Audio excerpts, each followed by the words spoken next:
গেছি অবশেষে টাইগার নেস্টে। পারো ভ্যালির আপার রিজিয়নের এই টাইগার নেস্ট বুদ্ধিস্টদের এক বিশেষ দ্রষ্টব্য এবং বিশেষভাবে পালনীয় একটি ধর্মীয় স্থান। আমরা এসেছি মূলত ট্রেকিংয়ের ঝোঁকে, হাইকিং। আমরা হাঁটতে হাঁটতে শুরু করলাম, সকাল 10টায় শুরু করেছি। এখানে পৌঁছাতে আমাদের 3.5 ঘন্টার মতো সময় লাগলো। অসাধারণ নৈসর্গিক দৃশ্য উপভোগ করতে করতে আমরা এই টাইগার নেস্টে পৌঁছে গেছি অবশেষে। এই টাইগার নেস্টের একটা মাইথোলজি আছে।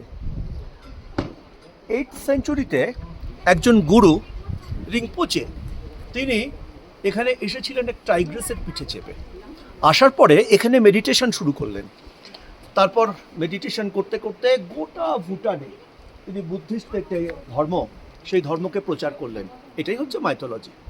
সেটা মানুষের বিশ্বাস অবিশ্বাসের ব্যাপার।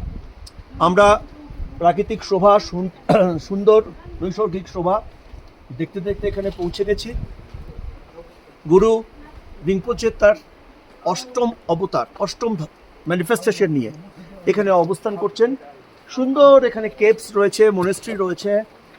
রাস্তার পাশে আমরা কিছু গুম্ফা দেখতে পেলাম। তাকিয়ে দেখুন দূরে ওখানে কিছু সিঁড়ি রয়েছে। নামার সময় আমরা 750টার মতো সিঁড়ি প্রথমে নামলাম, তারপরে আবার আপওয়ার্ডস 250টার মতো সিঁড়ি ভেঙে আমাদেরকে এই টাইগার নেস্টে পৌঁছতে হলো। এখন আমরা ব্যাক করব, আমাদের ব্যাক করতে হবে আস্তে আস্তে। আমরা ফিরে যাচ্ছি টাইগার নেস্ট থেকে। মনে থাকবে, স্মৃতির পাতায় অমলিন হয়ে থাকবে আজকের এই ট্রেকিং। নমস্কার।